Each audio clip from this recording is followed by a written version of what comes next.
días, telepensantes. Por fin viernes, dirán algunos de ustedes. Vamos a comenzar de inmediato con este resumen de noticias. Ministro de Educación comunista se desmarca del octubrismo.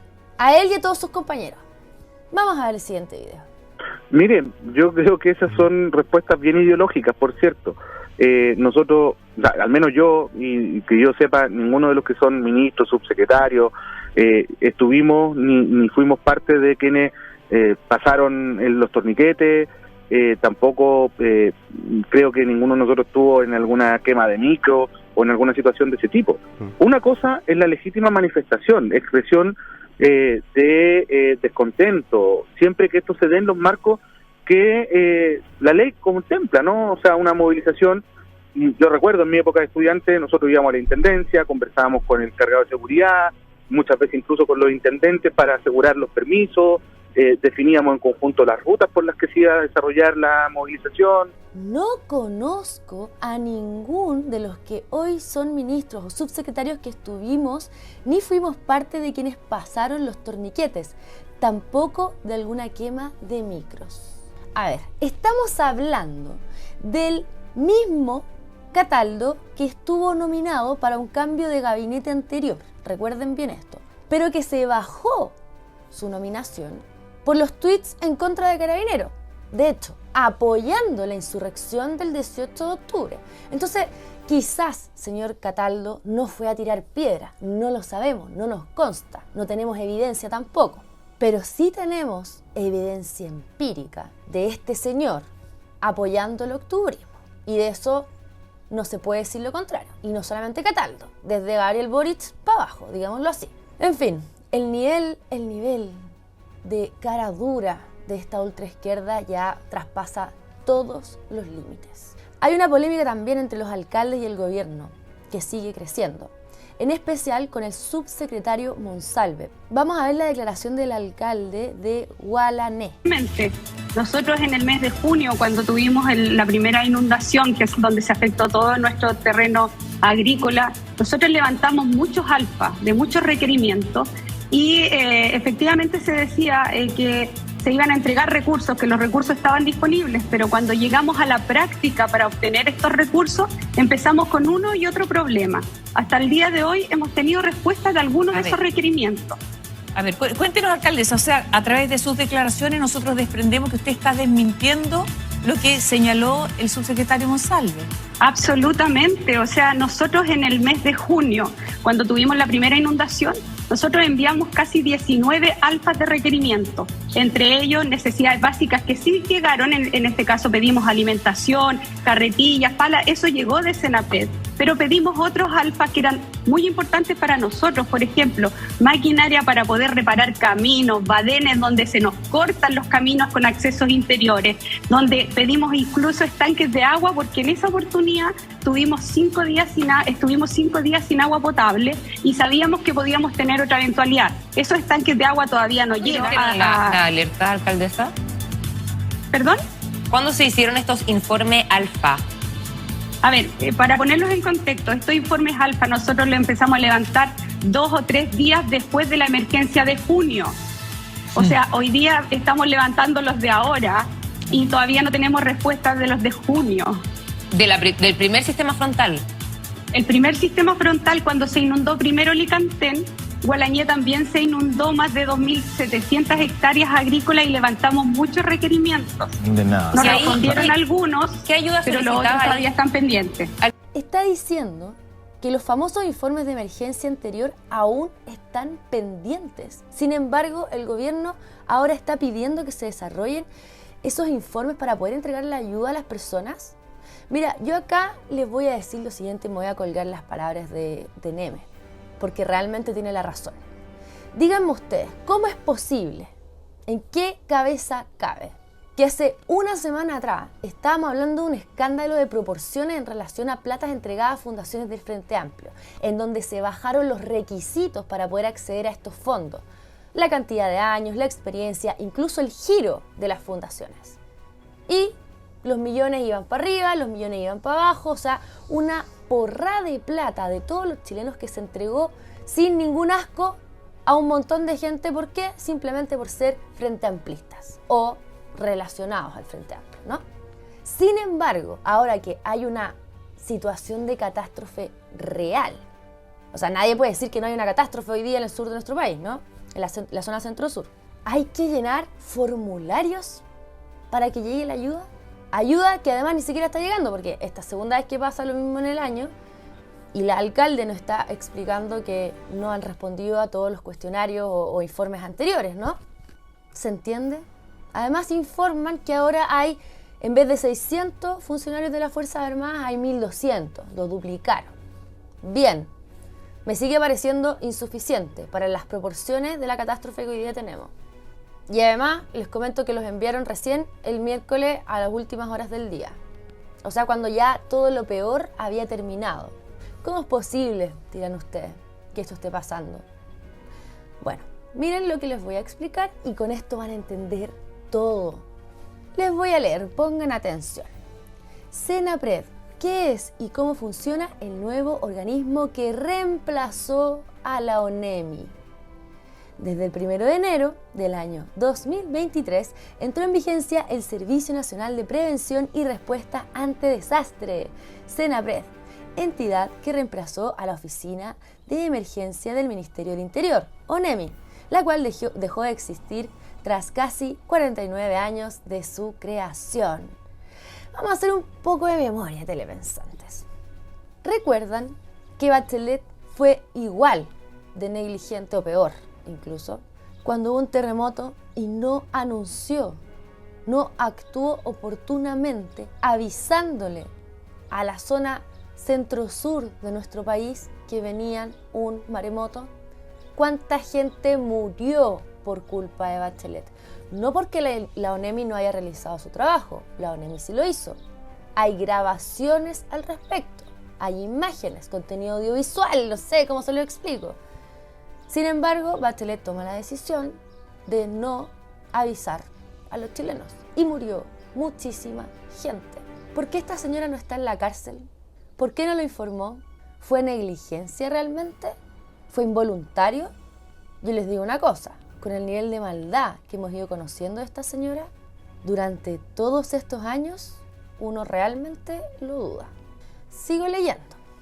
Esta modificación, estamos hablando del cambio de la ONEMI a Senapred, esta modificación no solamente va en el nombre, pues este organismo técnico del Estado pasa a ser un servicio público, es decir, un órgano administrativo encargado de satisfacer las necesidades colectivas.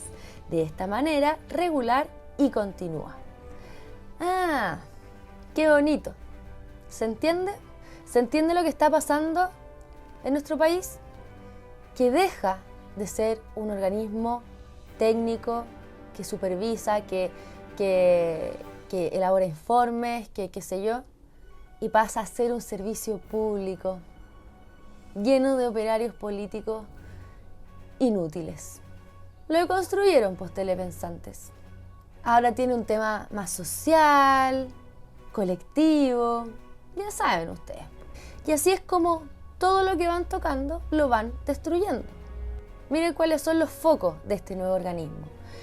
Cultura preventiva, confianza y cercanía, agilidad organizacional. Como esto es desarrollado por los octubristas telepensantes, ustedes podrán entender que cada una de estas palabras está resignificada claramente y no se entiende de la misma manera que la entendemos nosotros, ¿no? Bueno, he aquí una gran parte del problema de cómo se ha ido desenvolviendo el Estado en esta catástrofe.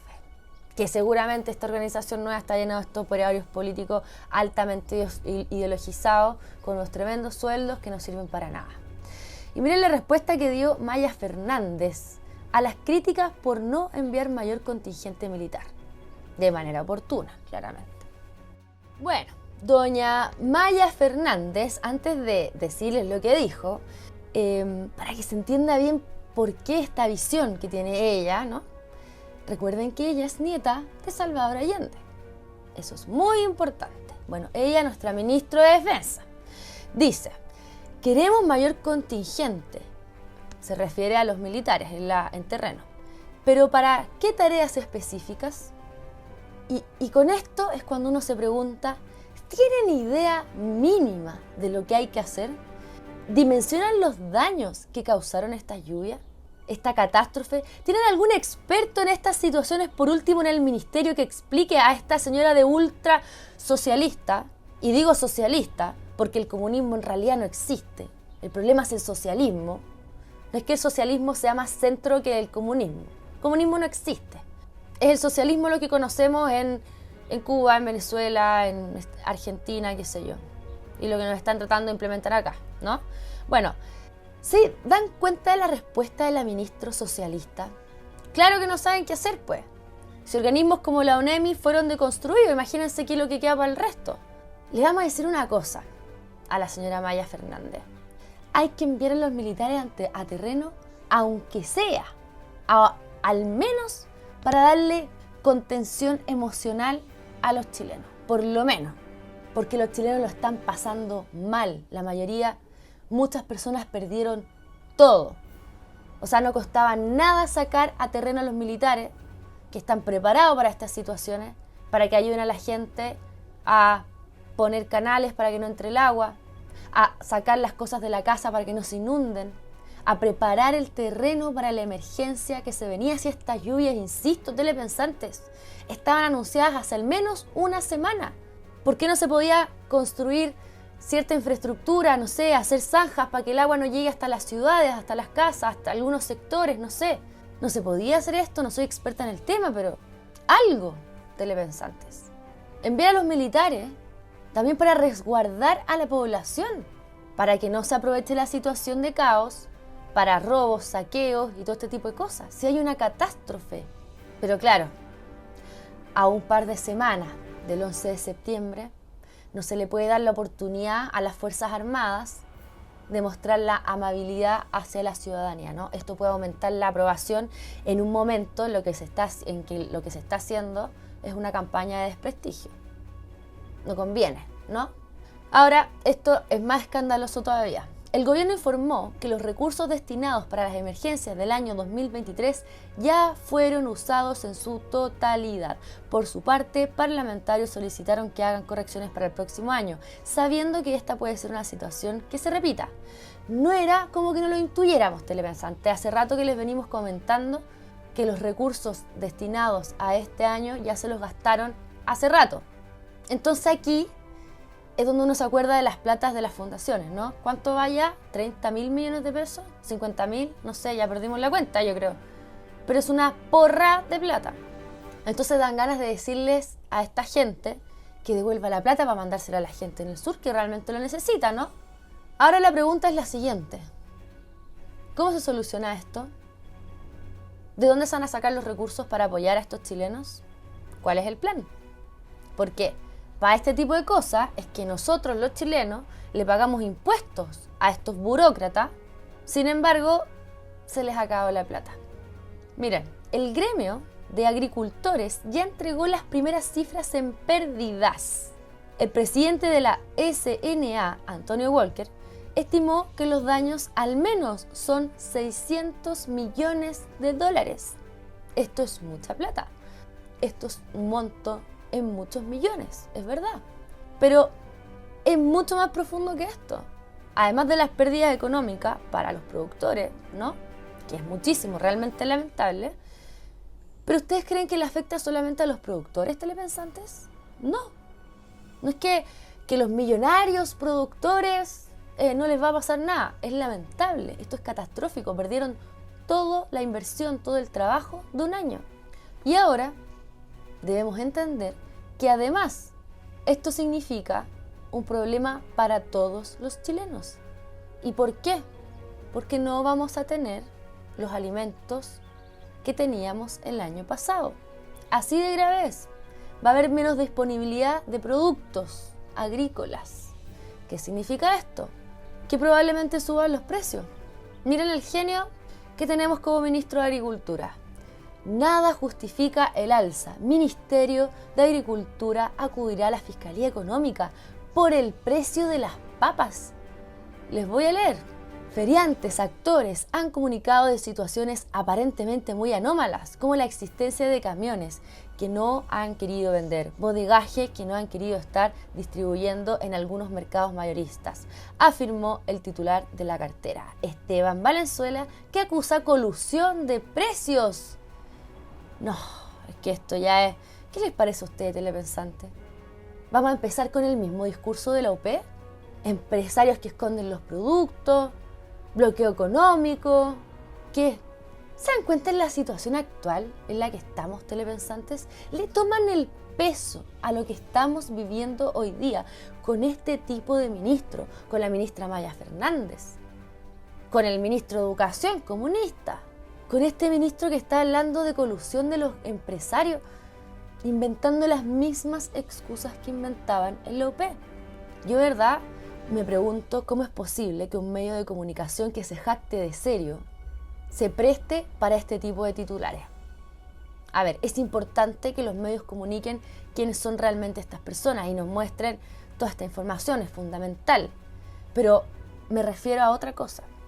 En un país deconstruido culturalmente, esa es la realidad, en donde sabemos que un alto porcentaje de la población lo único que hace es leer los titulares, hay que ser un poquito más responsable en lo que se plantea, ¿no?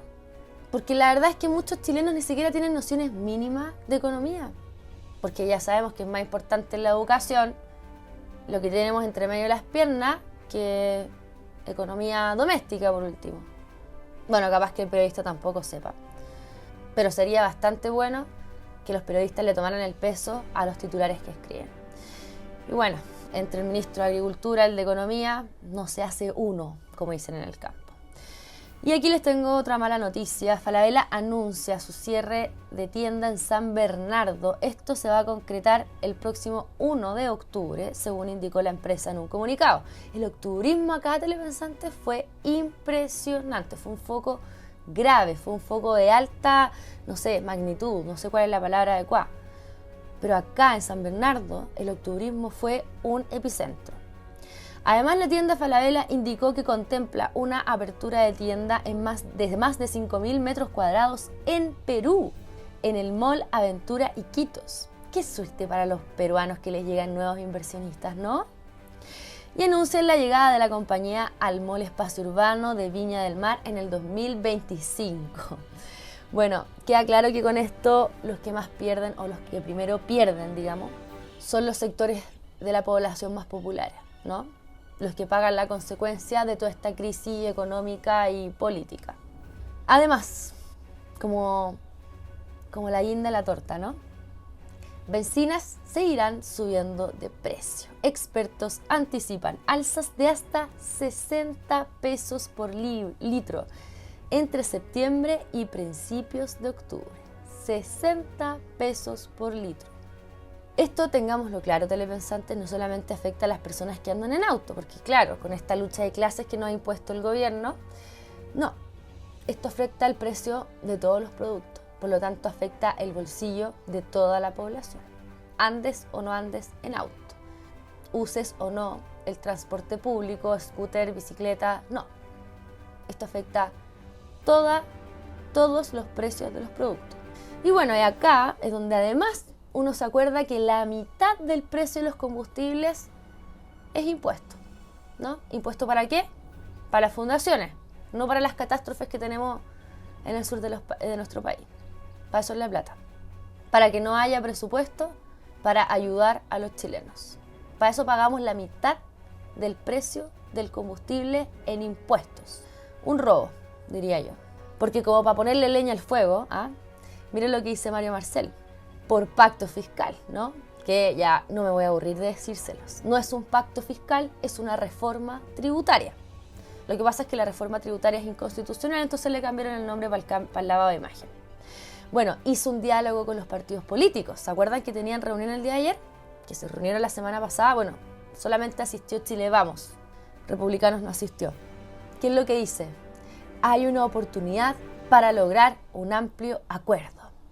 Señores de Chile Vamos, es que si ustedes aprueban subirle un peso más a la carga tributaria de los chilenos hoy día, yo creo que terminan de hundirse, se los digo al tiro.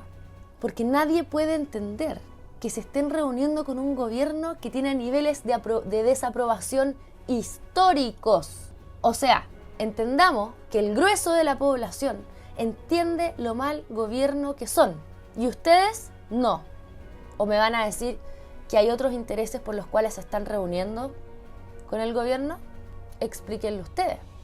Bueno, para ir cerrando, les traje un video precisamente de las papas. Porque gracias a Dios tenemos hoy día redes sociales, aunque en realidad están diseñadas para atacarnos, pero gracias a Dios existen personas que están dispuestas a poner su cara enfrente del teléfono y entregar información útil. Por eso nos quieren censurar, telepensantes, ya lo saben. Pero los voy a dejar con un chileno que se atrevió entonces a desmentir al ministro de Agricultura y su falsedad de la colusión de los precios. Bueno, para que no sigan diciendo, así como lo hicieron en el gobierno de la UP, que los malvados empresarios de las papas tratan de estafar a los chilenos, ¿ok? Si hay alguien que estafa a los chilenos, son ustedes, este gobierno y la casta política que está ahí apernada en el poder. Así que los dejo con este video, les deseo un excelente fin de semana, les recuerdo que hoy tenemos una excelente columna de la Vane, no se la pierdan porque realmente es muy importante y de verdad se los digo, tómenle el peso al contexto político que estamos viviendo, que es muy complejo. Vean la columna de la Vane y ayúdennos a compartir esta información, ya sea hablando con sus círculos cercanos o compartiendo, poniendo un like, dejando un comentario, poniendo la campanita para que sepan cada vez que vamos subiendo un contenido. Bueno, me despido, soy la Clau Ormeño para Esfera Pública, nos vemos el lunes, chao chao. Las papas tienen sus precios por las nubes, esto debe ser una colusión de los grandes empresarios de la papa, así dijo el ministro, O sea, dio a entender de que había una colusión. Y mucha gente está mencionando también en redes sociales y por todos lados de que es un aprovechamiento de los grandes empresarios. Como si las papas las produjera, no sé, Lux, Angelini. Para que ustedes sepan, Chile tiene un consumo promedio de 50 kilos de papas por persona. Es un alto consumo y es un bien preciado y bastante común en la mesa de los chilenos. El saco de papas normalmente costaba, no sé, 7, 8, 10 mil pesos, ¿cierto? Depende de la temporada. Y ahora está costando 20, 25, 30 mil pesos incluso en algunos lugares. ¿Por qué la papa está tan cara? ¿Qué es lo que está pasando? En Chile hay más de 60.000 productores de papas, 60.000. Una colusión entre 60.000 productores es imposible. Cuando hay colusiones es porque hay muy pocos actores en el mercado, cuando no hay libre mercado. Cuando hay 2, 3, 4, 5 apenas es que se pueden juntar y decidir arbitrariamente subir los precios. Solo allí puede haber colusión. ¿Por qué la papa está cara nuevamente? Se los voy a explicar. Los insumos, tanto la papa que es la semilla, una papa pequeña que es la semilla para plantar, y el abono subieron mucho el año pasado, lo que hizo que los productores de papa no sembraran tanta papa y declinaran por otro tipo de cultivos. Tengo un tío en Chiloé que planta papas en una parcela pequeña y vende sus papas y le va súper bien, y él junto a los otros productores que conoce no se han juntado a subir el precio de la papa, simplemente como los insumos estaban tan caros, por ejemplo el abono estaba al doble del precio, no plantaron tanta papa, simplemente plantaron la mitad, y ese es el déficit aproximado que hay. El mercado se regula solo, dicen algunos, así como echando burla. El mercado no se regula solo en el sentido en que no tiene reglas. El mercado se regula solo frente a la demanda de un producto. La escasez de un producto siempre va a determinar su precio. Ahora, ¿cómo se puede regular eso? Si es que la gente no compra papas, obviamente antes de que se echen a perder va a bajar el precio. No ostensiblemente, no va a bajar a los precios de antes, porque la producción es muy poca para la cantidad de consumo que tiene el país. Pero sí va a bajar el precio. El mercado se regula solo ¿en qué sentido? Cuando hay más producción, cuando hay más actores, ¿cierto? Produciendo un bien, un servicio, un producto, el precio baja por la cantidad que hay disponible para todos. De esa manera el mercado se regula solo. Cuando se le dan trabas al mercado, el mercado con sus precios sube. Cuando el mercado tiene más libertad para que ingresen más actores a producir, bajan los precios para el consumidor. Ojalá tuviéramos un Ministerio de Agricultura que se preocupara de estos temas, ¿cierto? De que los insumos no estuvieran tan caros, de tratar de conseguir, de formar cooperativas para que saliera más barato, ¿cierto? Y organizar esto que es la producción de alimentos, que es muy necesaria y es una ordenanza de la FAO incluso, que hay que producir alimentos porque faltan alimentos en el mundo. Ojalá tuviéramos un Ministerio de Agricultura que se preocupara de esto y no de hacer campañas políticas como el Ministerio lo hizo durante todo el año pasado cuando los insumos estaban por las nubes.